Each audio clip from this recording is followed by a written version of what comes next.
మనం రామాయణంలో అయోధ్యాకాండలో ఉన్నాము. ఈరోజు మనం 45వ సర్గ చదువుకుంటున్నాం. 45వ సర్గము. మీరు అయోధ్యకు మరలిపొండు అని శ్రీరాముడు తనను అనుసరించి వచ్చుచున్న ప్రజలకు హితవు పలుకుట, మీరే అయోధ్యను మరలి రండు, లేదా మేము మీ వెంట వచ్చుటకు అనుమతింపుడు అని విప్రోత్తములు శ్రీరాముని వేడుకొనుట. మహానుభావుడైన శ్రీరాముడు తండ్రి మాటను నిలబెట్టుటకై దీక్ష వహించి వనవాసమునకు వెళ్ళుచుండగా అయోధ్యావాసులెల్లరూ భక్తి విశ్వాసములతో ఆయనను అనుసరించిరి. త్వరలో మన కడకు మీరు తిరిగి రావలెను అని కోరుకొను వారు తమ ఆత్మీయులను ఎక్కువ దూరము అనుసరింపరాదు అను నియమ ప్రభావమున దశరథ మహారాజు ఇతర అంతఃపుర జనులు అతి కష్టము మీద వెనుతిరిగిరి. కాని శ్రీరాముని రథము వెంట పరుగుడు అయోధ్యావాసులు మాత్రము తమ ఇండ్లకు మరలి రాలేదు. ఏలనన సద్గుణ సంపన్నుడుగా వాసికెక్కిన శ్రీరాముడు అయోధ్యానగర పౌరులందరికీ నిండు పున్నమ నాటి చంద్రుని వలె ఎంతయో ఆహ్లాదకరుడు. తన వాసులు రామ మరలుము మరలుము అని ఎంతగా ప్రార్థించుచున్నను వెనుక శ్రీరాముడు తన తండ్రి మాటను నిలుపుటకై వనాభిముఖుడై ముందునకు సాగెను. శ్రీరాముడు తనను అనుసరించి వచ్చుచున్న ప్రజలను కరుణాపూరిత నయనములతో త్రాగుచున్న వాని వలె చూచుచు వానిని తన కన్న బిడ్డల వలె భావించుచు వాత్సల్యముతో ఇట్లు నుడివెను. ఓ పౌరులారా, మీరందరూ నాపై ఇంతటి ప్రేమాదరములను చూపుచున్నందులకు సంతోషము. కాని ఇంతకంటెను రెట్టింపు ఆదరాభిమానములను భరతునిపై చూపుడు. అప్పుడు నాకు ఇంకనూ ఎక్కువ సంతోషము కలుగును. కైకేయీదేవి కుమారుడైన ఆ భరతుడు మిగుల ఉత్తముడు. అతడు మీకు తగినంతగా ప్రీతిని గూర్చుచు మేలు చేయగలడు. అతడు వయస్సున చిన్నవాడే అయినను మిక్కిలి జ్ఞాన సంపన్నుడు, మృదు స్వభావము కలవాడు, పరాక్రమశాలి, సద్గుణనిధి. అతడు మీకు తగిన ప్రభువు కాగలడు. ఆయన పాలనలో మీరు నిర్భయముగా ఉండవచ్చును. భరతుడు రాజోచిత లక్షణములు విశేషము గలవాడు. అందువలననే మహారాజు ఆయనను యువరాజును గావించుటకు నిర్ణయించెను. కావున నేనును లక్ష్మణ శత్రుఘ్నాదులను మీరును రాజశాసనమును శిరసావహింపవలసి ఉన్నది. నేను వనములకు వెళ్లిన పిదప మహారాజు గారి మనస్సునకు ఊరట కలుగునట్లు ఆయనకు అనువుగా మసలుకొనుడు.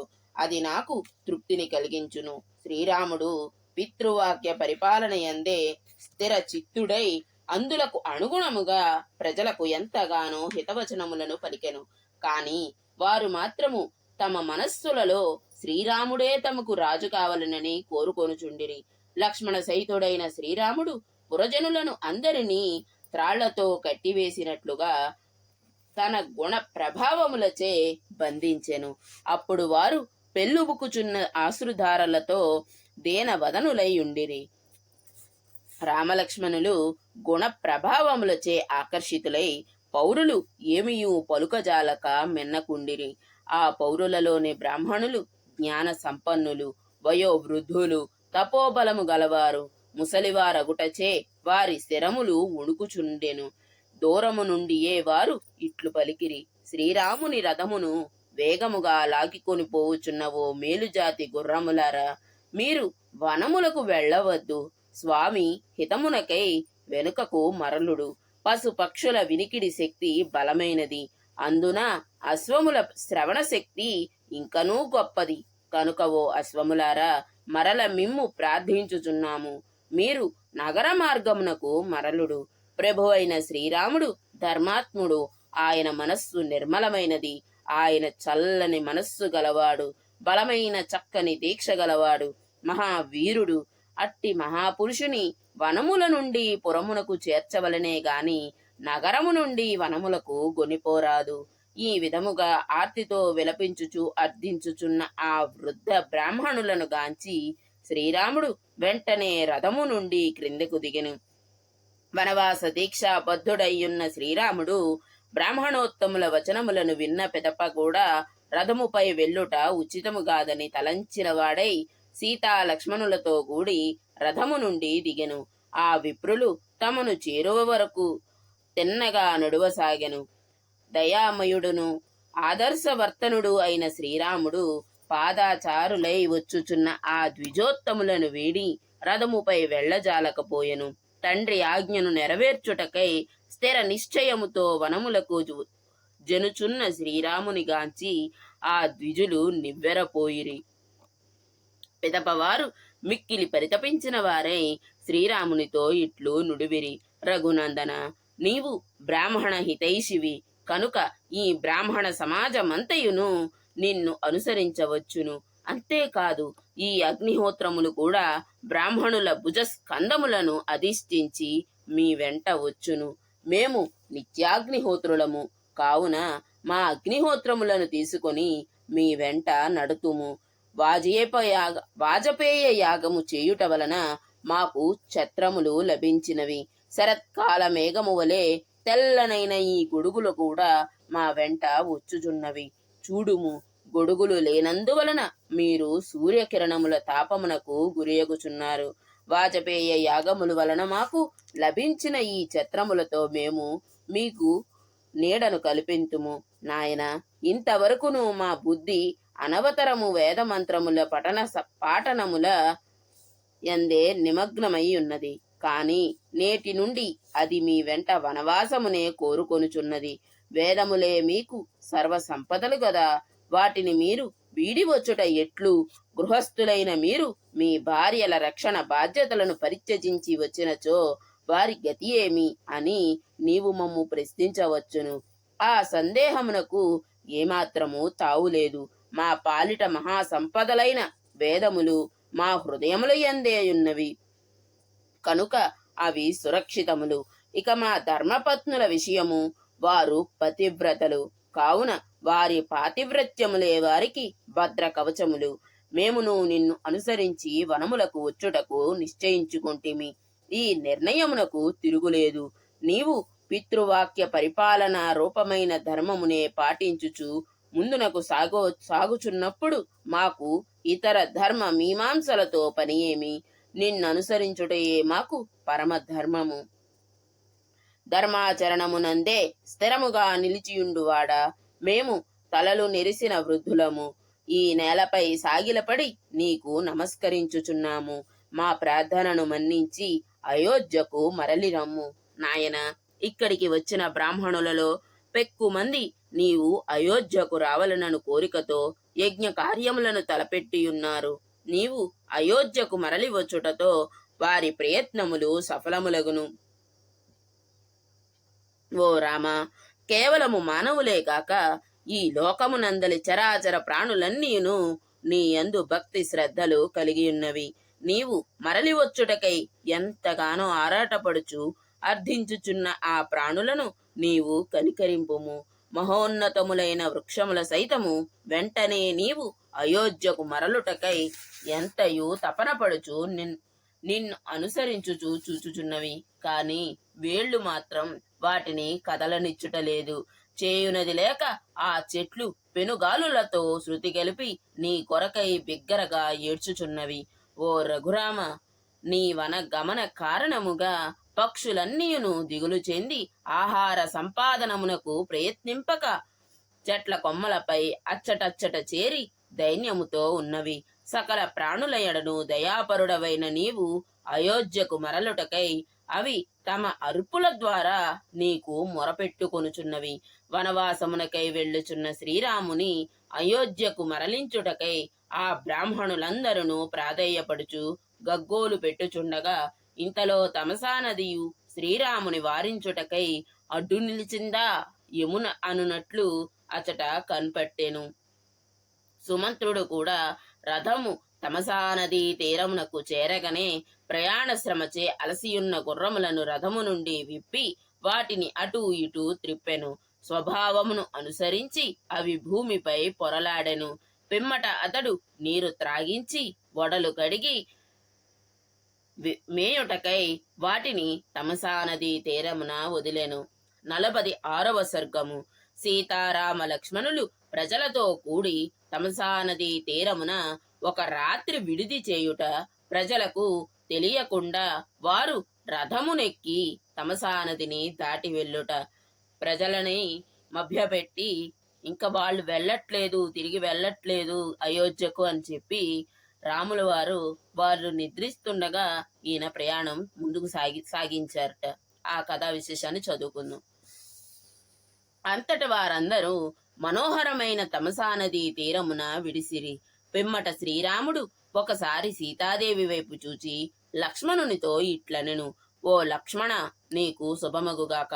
నేడు మన వనవాసమున మొదటి రాత్రి సమీపించినది. ఇది గడిచినట్లే అని తలంపుము.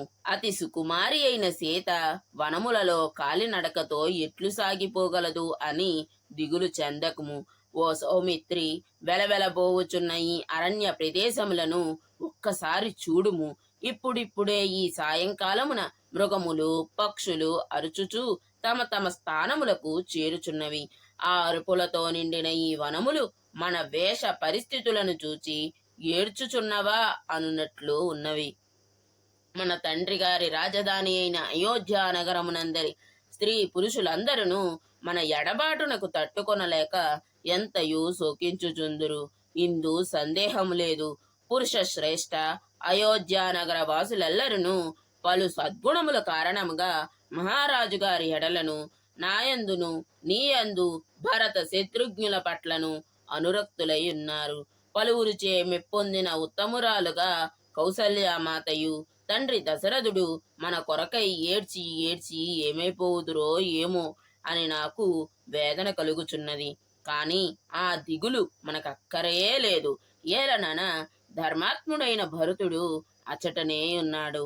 అతడు మాతాపితరులైన కౌసల్య దశరథులను ధర్మార్థ కామయుక్తముగా వారిని సేవించుచు చక్కని సాంత్వన వచనములతో వారికి ఊరట గోర్పగలడు. ఓ లక్ష్మణ, భరతుని మృదు స్వభావమును సౌశీల్యమును పదే పదే గుర్తు చేసుకొనుట వలన నా మనస్సునకు దిటవు కలిగినది. కనుక తల్లిదండ్రుల విచారణ విషయమున ఇంక నేను చింతింపవలసిన పనియే లేదు. ఓ నరశ్రేష్ఠ లక్ష్మణ, నీవు నన్ను అనుసరించి వచ్చి ఒక మంచి పనియే చేసితివి. లేనిచో సీతాదేవి రక్షణ విషయమున సహాయమునకై మరి ఒక మార్గమును అన్వేషింపవలసి వచ్చేది. ఓ సౌమిత్రి, ఇచట తినుటకు పెక్కు విధములైన వన్య పదార్థములున్నను జలాహారముతోడనే ఈ రాత్రిని గడపదలిచి తిని. వనవాసము ప్రారంభమైన మొదటి దినము అగుట వలన ఇది పుణ్యతీర్థము అయినందున ఇట్లు చేయుటయే యుక్తమని నాకు తోచుచున్నది. లక్ష్మణునితో ఇట్లు పలికిన పిమ్మట శ్రీరాముడు సుమంత్రునితో, అయ్యా, గుర్రములను జాగ్రత్తగా చూచుకొనుము అని నుడివెను. ఆ సుమంత్రుడు సూర్యాస్తమయమున రథాశ్వములను కట్టివేసి పచ్చిమేత వేసి సమీపముననే వాటిని కనిపెట్టుకుని ఉండెను. పిమ్మట అతడు శుభకరమైన సంధ్యోపాసనను విద్యుక్తముగా నెరపెను. రాత్రి అగుట వలన లక్ష్మణుని సహాయముతో అతడు శ్రీరామునికై శయ్యను ఏర్పరిచెను. తమసా నదీ తీరమున సుమంత్రుడు చెట్ల ఆకులతో ఏర్పరిచిన శయ్యను పరిశీలించి చూచి శ్రీరాముడు సీతతో లక్ష్మణునితో కూడి దానిపై కూర్చుండెను. వదినేయగు సీతాదేవియు అన్న అయిన శ్రీరామచంద్రుడు బడలియున్నందున గాఢ నిద్రలో మునిగి ఉండటను గమనించిన లక్ష్మణుడు శ్రీరాముని గణములను గూర్చి సుమంత్రునకు వివరింపసాగెను. సౌమిత్రియు రథసారథియగు సుమంత్రుడు ఆ రాత్రంతయు మేల్కొనియుండియే శ్రీరాముని గుణ వైభవములను గూర్చి మాట్లాడుకొనుచుండిరి. ఇంతలో సూర్యోదయమయ్యను. తమసా నదీ తీరమున నదికి చేరువుగా ఆవుల మందలు నివసించుచుండెను. ఆ విధముగా పునీతమైన ఆ ప్రదేశమున శ్రీరాముడు తన పౌరులతో ఆ రాత్రి గడిపెను. మహా తేజస్వి అయిన శ్రీరామచంద్రుడు ఉషకాలముననే మేల్కొని ప్రయాణ శ్రమచే డస్సి మైమరచి నిదురించుచున్న పౌరులను గమనించి శుభ లక్షణ సంపన్నుడైన తమ్ముడగు లక్ష్మణునితో ఇట్లనెను: సోదర లక్ష్మణ, చెట్ల క్రిందబడి నిద్రించుచున్న ఈ ప్రజలను చూడుము. వీరందరూ మన ఎడల గల ఆపేక్షతో తమ భార్య పుత్రాదులను సైతము ఉపేక్షించి మన వెంట ఇచటికి వచ్చిరి. వీరు మనలను అయోధ్యకు మరలించుకొని పోవుటకే గట్టి పట్టుదలతో ఉన్నారు. అందులకై వీరు తమ ప్రాణములను విడుచుటకైనను సిద్ధముగా ఉన్నారు. కాని తమ నిశ్చయమును మాత్రము వదిలిపెట్టునట్లు లేరు. వీరు నిద్ర నుండి మేల్కొనక ముందే మనము రథమునెక్కి ఎవ్వరును పసిగట్టలేని మార్గమున వేగముగా సాగిపోవుదము. అట్లు చేసినచో మన యందు అనురక్తులై ఉన్న ఈ అయోధ్య పురవాసులకు మన వెంట వచ్చడి అవకాశము ఉండదు. వారికి చెట్లు చేమలను ఆశ్రయించి నిద్రింపవలసిన ఈ అవస్థయు తప్పును.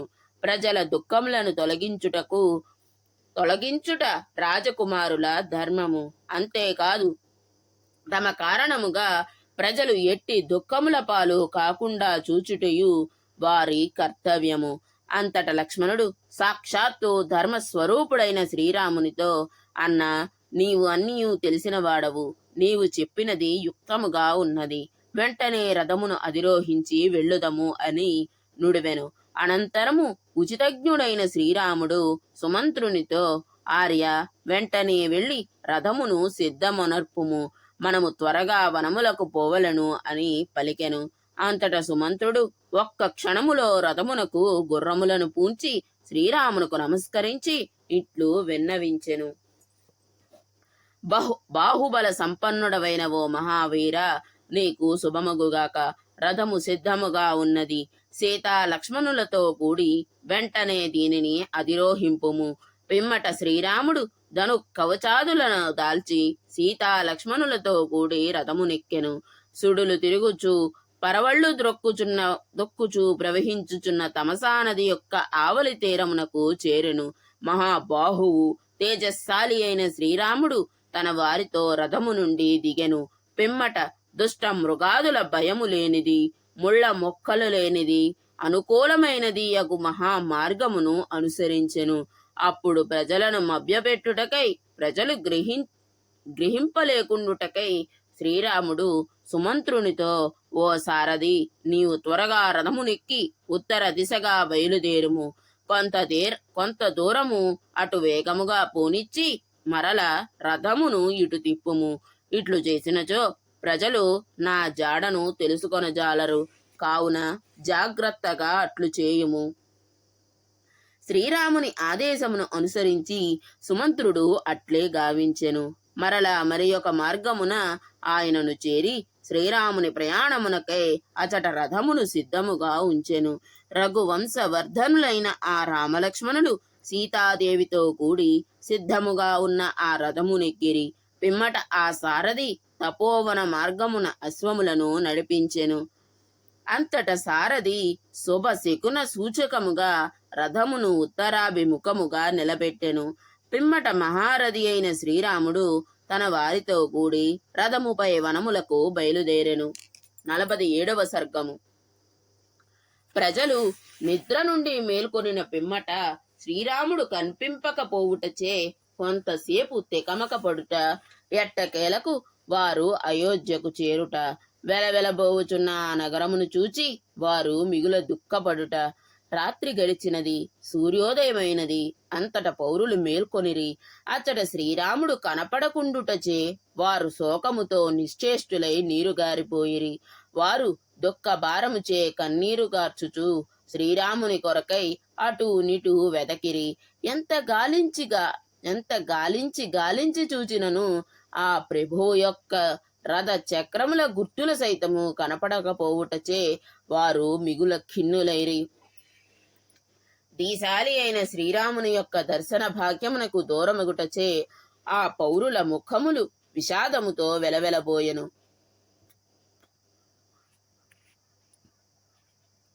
సున్నితమైన మనస్సులు గల ఆ నగరవాసులు దీనులై దిగులు పడుచు ఒకరితో ఒకరు ఇట్లు మాట్లాడుకొనసాగిరి. ఈ పాడు నిద్ర మత్తులో పడి మహాభుజ బలశాలియు విశాల వక్షస్థలము గలవాడు అయిన శ్రీరాముని నేడు దర్శింపలేకపోయితిమి. నిజముగా ఇది మన దురదృష్టము. అమోఘ కార్య సూర్యుడు ఆజానుబాహు అయిన రాఘవుడు భక్తులమైన మనలను ఇట్లు పరిత్యజించి ఎట్లు వెడలెను. ఆ రఘువంశ శిరోమణి మనలను నిరంతరము కన్న బిడ్డలను వలె కాపాడుచుండెడివాడు. అట్టి ఆ తండ్రి మనలను ఇట్లు దిక్కులేని వారినిగా చేసి అరణ్యములకు ఎట్లు పోగలిగెను. ఇక మనము ఇక్కడే ప్రాయోపవేశము చేసి అసువులను వీడెదము, లేదా మరణ దీక్షతో ఉత్తరాభిముఖులమై వెళ్ళెదము. రామునకు దూరమై మనము జీవించి ప్రయోజనమేమి? అట్లుగానిచో ఇదిగో ఇక్కడనే పెద్ద పెద్ద ఎండిన కట్టెలు బోలెడు పడి ఉన్నవి. వాటికి నిప్పంటించి ఆ చితిమంటలలో మనము ప్రవేశింతుము. శ్రీరాముడెక్కడా అని అయోధ్యలోని వారడిగినచో వారికి మనము ఏమని చెప్పగలము? ఆజానుబాహువు, అసూయను ఎరుగనివాడు, ఎల్లప్పుడూ ప్రియముగా మాట్లాడువాడైన శ్రీరాముని అడవులలో విడిచి వచ్చితిమి అని వారితో ఎట్లు చెప్పగలము? అయోధ్యలోని బాల బాలికలు, స్త్రీ పురుషులు, వృద్ధులు మున్నగు వారందరూ శ్రీరాముడు లేని మనలను చూచి ఎంతయు నిస్పృహ చెందుదురు. వారి ఆనందములు అదృశ్యములగును. ఇది తథ్యము. మనోనిగ్రహము గలవాడు మహావీరుడు అయిన శ్రీరాముని అనుసరించి మనము వనములకు చనుదించితిమి. ఇప్పుడు శ్రీరాముడు లేకుండా మనము మరల అయోధ్యకు వెళ్ళి అచటి వారికి మన ముఖములను ఎట్లు చూపగలము? ఇట్లు ఆ అయోధ్య ప్రజలు పలు రీతుల వాపోవుచు చేతులు చాచి లేకదోడలకు దూరమైన పాడియావుల వలె దుఃఖార్తులై విలపించిరి. వారు ఎట్టకేలకు రథ చక్రముల జాడలను అనుసరించి ఒక క్షణ కాలము పాటు ముందునకు సాగిరి. కాని కొంత దూరము పోయిన పిమ్మట ఆ రథ మార్గము గుర్తుపట్టలేని స్థితిలో ఉండుటచే వారు అంతులేని విషాదమున మునిగిపోయిరి. శ్రీరాముని రథము వెళ్లిన దారిని సరిగా గుర్తింపలేకపోవుటచే దిక్కుతోచని ఆ ప్రజలు ఇది ఏమిటి, మనము విధి వంచితులమైతిమి, ఇప్పుడేమి చేయగలము అని అనుకొనుచు తిరుగుముఖం పట్టిరి. వారి చిత్తములు వికలములై ఉండెను. వనములకు వెళ్లిన మార్గమును అనుసరించియే వారు తిరిగి అయోధ్యకు చేరిరి. అప్పుడు అయోధ్యలోని జనులెల్లరూ వ్యధిత హృదయులై ఉండిరి. అట్టి నగరమును చూచి వారు మనస్తాపమునకు లోనేరి కన్నులు వాచిపోవునట్లుగా వారు కన్నీరు మున్నీరుగా విలపించిరి. మడుగులోని సర్పములు అన్నీయును గరుత్మంతునకు ఆహుతి అయిపోగా కళదప్పియున్న జలాశయము వలె శ్రీరాముడు లేని ఆ నగరము శోభావిహీనమయ్యున్నది అని వారు తలంచిరి. చంద్రుడు లేని ఆకాశము వలెను, నీరు ఇంకిపోయిన సముద్రము వలెను తేజోరహితమైన ఆ నగరమును చూచి వారు నివ్వెరపోయిరి. తీవ్ర దుఃఖముతో దొరపిల్లుచున్న ప్రజల దీనస్థితికి వారి ఆనందములు ఆవిరైపోయెను. ఇండ్లలో సంపదలు కొల్లలుగా ఉన్నను అవి వారి దుఃఖములను తొలగింపలేకుండెను. అట్టి శోక స్థితిలో వారు తమ ఎదుటనున్న వ్యక్తులలో తమవారెవరో ఇతరులెవరో గుర్తింపలేకుండిరి. 48వ సర్గము. శ్రీరాముని వీడి అయోధ్యకు తిరిగి వచ్చిన పురుషులను వారి పత్నులు నిందించుట, ఆ నగర స్త్రీలు సీతారాములకై విలపించుట. శ్రీరాముని అనుసరించి వనములకు వెళ్లి విధిలేక మరలి వచ్చిన ఆ అయోధ్య నగరవాసులు మిక్కిలి విషాదగ్రస్తులై ఉండిరి. శోక పీడితులై కన్నీరు మున్నీరుగా పరితపించుచుండిరి. రామునకు దూరముగా బ్రతికియుండుట కంటెను మరణించుటయే యుక్తమని తలపోయుచుండిరి. ధైర్యమును కోల్పోయి దిగాలు పడియుండుటచే వారు జీవచ్చవములుగా ఉండిరి. ప్రాణములు కోల్పోయిన వారి వలె ఉండిరి. వారందరూ తమ తమ ఇండ్లకు చేరి భార్యాపుత్రులతో కలుసుకొనిరి. అయినను వారు దుఃఖాతిరేక స్థితి నుండి బయటపడలేక జేవురించిన ముఖములతో కన్నీరు కార్చుచునే ఉండిరి. ఆప్తమిత్రులు వచ్చి పలుకరించినను ఆ గృహస్థులు ముఖములలో సంతోష చిహ్నములే కనపడకుండెను. అపూర్వ వస్తువులు ప్రాప్తించినను వారు మోదమును పొందుటలేదు. ఇంకను వారు నిత్య కార్యకలాపములు నిర్వహణకు దిగకుండిరి. కొనువారు లేక అంగళ్ళన్నీ బోసిపోయి ఉండెను. ఇండ్లలో శుభకార్యములకు పూనుకొనకుండిరి. ఇంత ఏల వంట వార్పులకును దిగకుండిరి. పోయిన వస్తు వాహనముల మరల లభించినను, సమృద్ధిగా సంపదలు వచ్చిబడినను వారిలో సంతోషమే కలుగుటలేదు. మొదటి కాన్పులోనే పండంటి మగబిడ్డకు పండంటి కొడుకును పుట్టినను ఆ తల్లి ముఖమున ఆనందమును కనిపింపకుండెను. శ్రీరాముడు లేకుండా ఇండ్లకు చేరిన తమ భర్తలను చూచి ఇల్లాండ్రందరూ మిగుల వగచిరి. అంతేకాదు వారు దుఃఖార్తులై మావటివాండ్రు అంకుశములతో ఏనుగులను పొడిచినట్లు తీవ్రమైన సూటిపోటీ మాటలతో తమ భర్తలను దూసిపోసిరి. శ్రీరాముని దర్శనమునకు నోచుకోని వారికి ఈ ఇండ్లు వాకిళ్లతో పని ఏమి? భార్య పుత్రులెందులకు? ధన ధాన్యములతో ఏమి ప్రయోజనము? సుఖ భోగముల ప్రసక్తి ఎలా? అంతేకాదు ఈ జీవితముతో మాత్రము వారికి ఏమి పని? ఈ లోకములో లక్ష్మణస్వామి ఒక్కడే సత్పురుషుడు.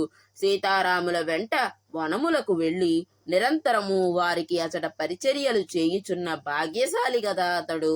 వనవాస సమయమున కాకుత్సుడైన శ్రీరాముడు సీతాదేవితో కూడి పవిత్ర నదీ జలములతో పద్మ సరస్సులలో స్నానములను ఆచరించును. ఆ పుణ్య దంపతుల స్పర్శతో పునీతమైన ఆ నదుల భాగ్యమే భాగ్యము. ఆ పద్మ సరస్సుల అదృష్టమే అదృష్టము. చక్కని లతా వృక్షములతోడ పొదలతోడ నిండిన ఆ అరణ్య ప్రదేశములు, నిర్మల జల శోభితములైన నదులు, మనోహరమైన సానువులతో రంజిల్లుచున్న పర్వతములు సీతారాములను ఆనందింపజేయుచుండును. శ్రీరాముడు కాలు మోపిన ప్రదేశము అది కొండయే అయినను కాననమే అయినను ఆయనను ఒక పూజ్యుడైన అతిథిగా భావించి చక్కని ఆదర సత్కారములతో సేవించును, తరించును. చిత్ర విచిత్రములైన పుష్ప కిరీటములను, నానా విధములగు పూల గుత్తులను ధరించి తుమ్మెదల గుంపులతో శోభిల్లుచున్న వృక్షములు తమ అంద చందములతో శ్రీరాముని సంతోషపెట్టుచుండును. శ్రీరాముడు తమ కడకు విచ్చేసినప్పుడు పర్వతములు అకాలమునందైనను అత్యావశ్యకములు గల పువ్వులను, పండ్లను భక్తి శ్రద్ధలతో ఆయన కొరకై సమకూర్చును. వనములలోని గిరులు విధములగు సెలయేళ్లను చిత్ర విచిత్రములుగా ప్రవహింపజేయుచు సీతారామ లక్ష్మణులకు అవసరమునకు అనువుగా నిర్మల జలములను అందించును.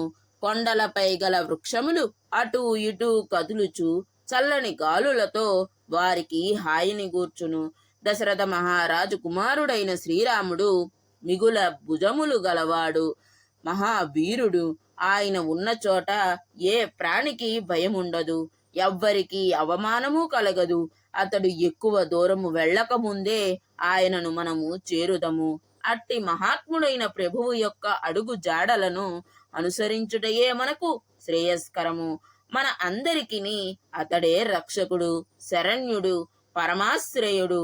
మేము సీతాదేవికి, మీరు శ్రీరామునకు సేవలు చేయుదము. ఆ అడవులలో మీ అందరి యోగక్షేమములను ఆ రఘురాముడు చూచుకొనును.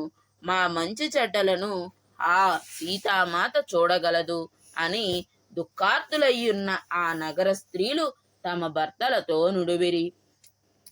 ప్రస్తుత పరిస్థితులలో ఈ నగరము సజ్జనులకు నివాసయోగ్యము కాదు. ఇచ్చటి వారందరూ శ్రీరామునిపై బెంగ పెట్టుకుని ఉన్నారు.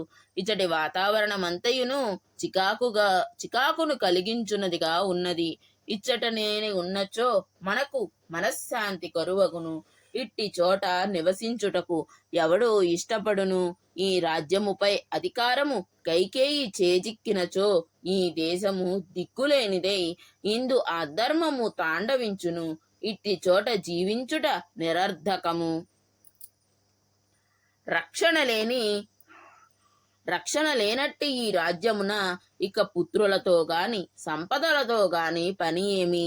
రాజ్యకాంక్షతో భర్తను కీలుబొమ్మనుగా చేసుకొని కౌసల్యాదేవి పుత్రుడైన శ్రీరాముని వనముల పాలు చేసి ఆ కైకేయి ఇక్ష్వాకు వంశమునకే మచ్చ తెచ్చినది.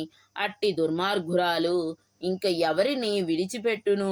కైకేయి జీవించి ఉండునంత కాలము ఆమె పరిపాలనలో సేవకులమై ఏమాత్రము సుఖముగా బ్రతికి ఉండజాలము. ఇది మా పిల్లలపై ఒట్టు పెట్టుకుని చెప్పుచున్న మాట. కఠినాత్మురాలైన ఆ కైకేయి అధర్మముగా దశరథ మహారాజు యొక్క అనుంగు పుత్రుడైన శ్రీరాముని వనములకు పంపెను.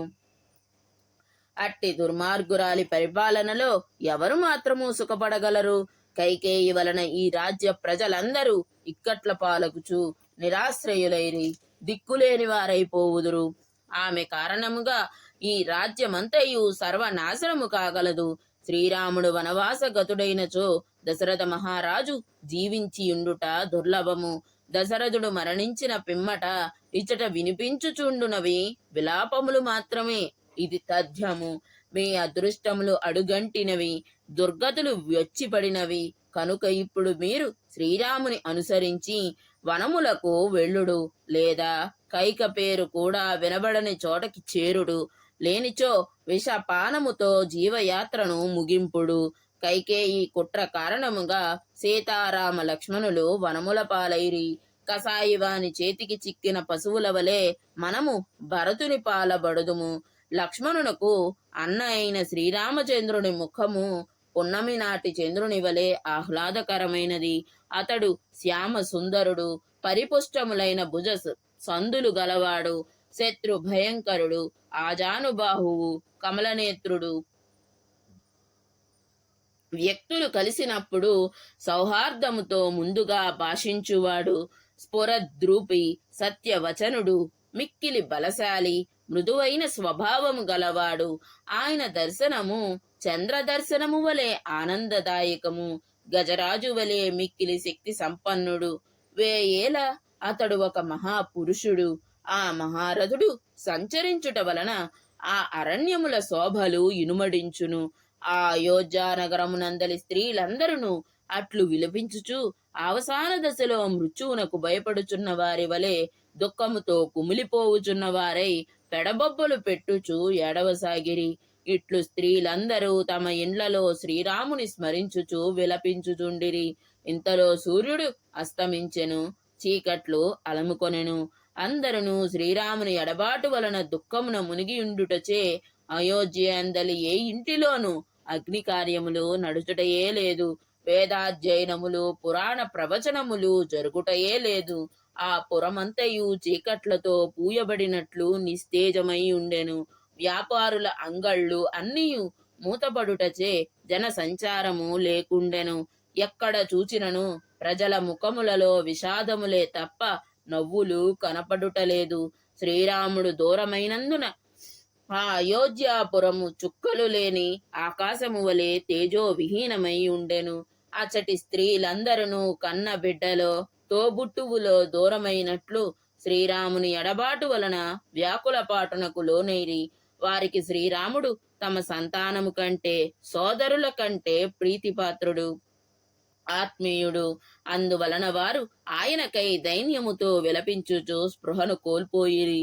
నిన్న మొన్నటి వరకు అతి వైభవముగా జరుగుచుండడి సంగీత సభలు, ఉత్సవములు, నృత్య ప్రదర్శనలు, వాద్య గోష్ఠులు ఎక్కడివక్కడ ఆగిపోయినవి. సంతోషములు దూరమై వారి ముఖములు చిన్నబోయియున్నవి. అంగళ్ళన్నీయును మూయబడుటచే వీధులన్నీయును వెలవెలబోవుచున్నవి. అందువలన అయోధ్యానగరము నీరింకిపోయిన మహాసముద్రము వలె శూన్యమై కనపట్టుచుండెను. సర్వం శ్రీరామచంద్రమూర్తి పాదారవిందార్పణమస్తు. స్వస్తి.